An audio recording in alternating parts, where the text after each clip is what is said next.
تاسو د الکی ترجمانی نه کوئ، تاسو د پښتنو ترجمانی کوئ.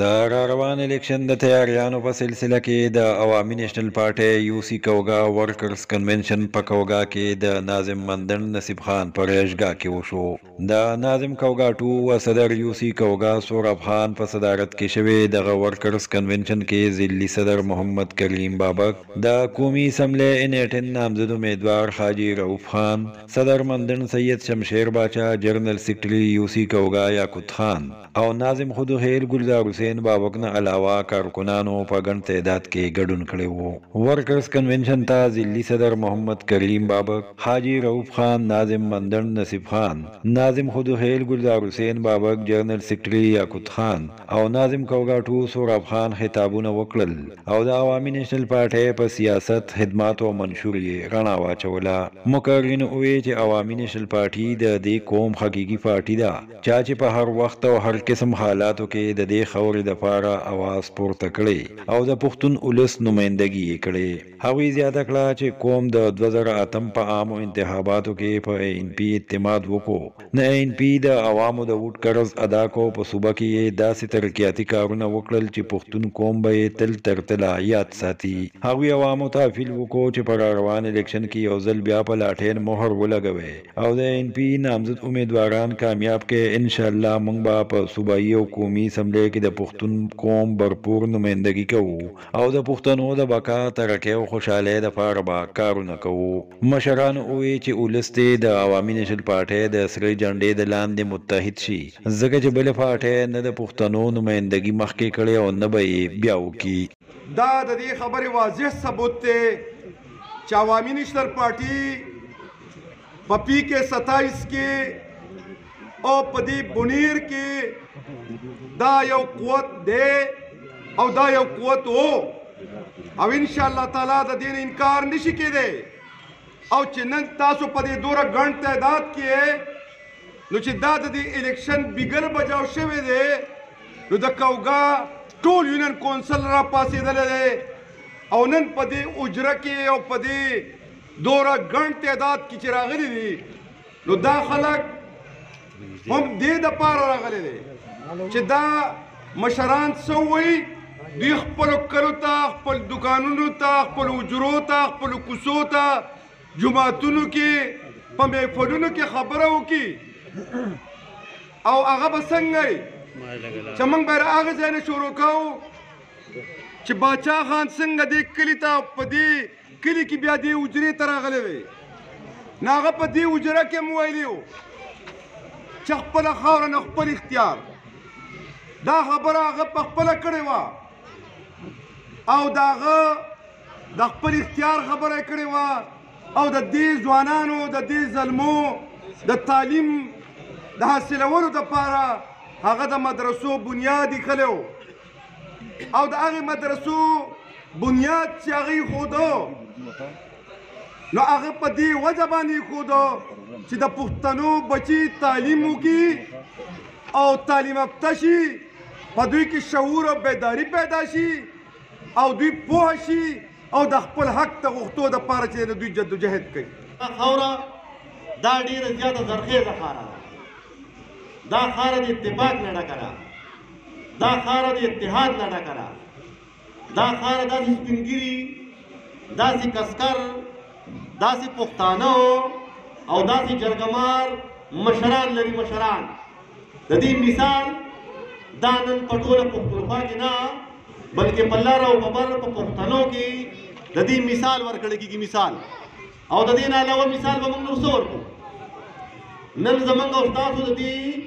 حلقې د صوبایي اسمبلۍ امیدوار چې سردار حسین بابک د هغه نوم دی هغه په موږ باندې نشته او دا مشران، دا کشران، دا امزولي او دا سپین روبي نن په تن باندې دا خبره په کور کې هم کوي، بهر هم کوي، په اجره کې هم کوي او په جومات کې هم کوي. په جومات کې او پیغلې زمونږه، خویندې زمونږه، میندې زمونږه دا خبره کوي چې دلته د مندن هر بشر، د مندن هر مشر، د مندن هر ځوان پتن باندې سردار حسین بابک ته دا دنیا ته مثال نه مثال پدې پښتانه پوهیږي پدې جرګمار خلک پوهیږي پدې د اجرو خلک پوهیږي او الحمدلله ټول مندن دا د اجري او دا د جرګې خلک دي و دا درانه پښتانه دي څنګه تیر شوی روح خان د سردار حسین بابک صاحب سره په شریک ولاړو د کامي ته ولاړو او هغه صوبایي ته ولاړو څنګه چې تاسو او مونږه سردار حسین بابک صاحب ته ووټ ورکړو داسې مونږه حاجي صاحب ته ورکړو زما دا تمه ده چې انشاءالله تعالی څنګه چې سردار حسین بابک صاحب وویل موږ به انشاءالله تعالی چې په دې کې موږ فرق نه کوو څنګه چې موږ خپل مشر له سردار حسین بابک صاحب له ووټ ورکوو داسې به موږ روبرټ صاحب له ووټ ورکوو ځکه چې موږ دغه اسمبلی کامي اسمبلی ته ولیږو نو په کامي اسمبلی کې دا دي چې لکه هلته ډېر کارونه دي داسې دي چې ګیس زموږ نشته بجلی زموږ داسې کمزور نشته نو دغه څو موږ دی نه لېږلی څو موږ خپل ملګري نه لېږلی موږ د بابک صاحب سره جوړښت ملګري نه لېږلی نو دغه کارونه موږ ته مشکل دي انشاءالله تعالی چې په جمع روډ صاحب دې به کامیابو تاسو هر ټایم په لاټین باندې اعتماد کړی دی لاټین دا موږ ورکړی دی خو هغه د روډ په شکل دی خو هغه زما په شکل دی خو هغه د سردار حسین بابک صاحب په شکل دی انشاءالله تعالی زموږ خو 2 کاله وشو ما سره سردار حسین بابک صاحب هم ناست دی موږ له لا تر ننې یو روپۍ فنډ نه راغلی اختیار را سره نشته تنخواه نشته هېڅ شی نشته انشاءالله تعالی دا سره وعده ده چې کله فنډ راشي انشاءالله تعالی څنګه چې اوس را جمع شوي دی داسې به را جمع کوو خو هغه یو روپۍ خو هغه 100 روپۍ انشاءالله تعالی چې موږ ستاسو په خوښ لګوو زه د دومره غټې ګڼې ته په دې شپه کې په دې سړځۍ کې د ټولو کلیوالو ته خراج تحسین پیش کوم او کله چې کله پارټو جلسې ورکر کنوینشن نو خلک چې څوک سټیج ته راځي نو لومبۍ خبره په نشنلیانو پسې کېږي او زما د مشرانو که تاسو فکر نو تاسو به د چا د خولې نه په چا پسې خبره نه اورېدي نو هغه ټول څیز یې ماته پرېښېدو په کار دا وه چې یو خبره 2 وضاحت یې کړې وي که نه زه ستاسو نوټس کې یوه خبره راولم که چېرې دلته په بونیر کې څوک دا دعوه کوي چې زموږ مقابله د نیشنل پارټۍ سره ده نو نیشنل پارټي باچاخاني د 100 او د 100 کالو نظریه ده او عقیده ده دا کوم خلک چې وایي چې زموږ د نیشنل پارټۍ سره مقابله ده د دې نه تپوس وکړئ او تاسو ته معلومه ده چې دوی 15 کاله مخکې کوم ځای ولاړو او د هغې نه مخکې 15 کاله کوم ځای ولاړو او بیا ستاسو نوټس کې راولم موږ هم په عمران خان په دې جیلونو په دې سختو باندې خفه یو په هغه باندې خوشحاله نه یو خو په 2018 کې چې دا صاحب حکومت له راته نو دې څه په کارکردګۍ راغلی و که دی چا راوستی و دی چا راوستی و نو په اوږه باندې ګرځاوه که تسپه به هغه اړوله نو به تصویر به یې ولې اغوستی و که په جاز کې به تو تصویر به یې ولې اغوستی و که د مونځ نیت به یې وتاړو تصویر به یې ولې اغوستی و نو دغه عمران خان و چې دی فوج په اوږو باندې کېنولی و او په آخره کې لکه مثال داسې دی پوخا زمونږ ستاسو په دې معاشره کې یو رواج و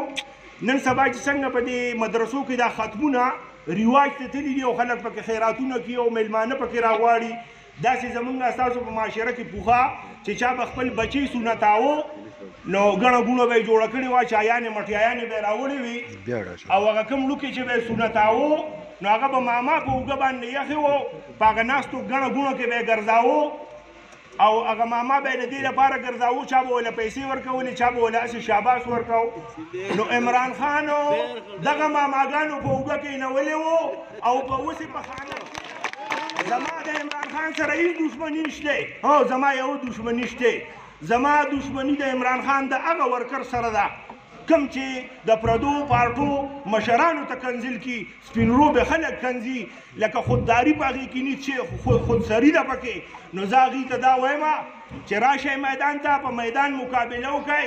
موږ د حکومت محتاجه د دې محتاجه نه یو موږ که حکومت هیه که نه نی زموږ یو تنظیمي ډانچه ده او هغه به چې دی نه خپل کار په هره موقع په هر ډګر باندې وکړي انشاءالله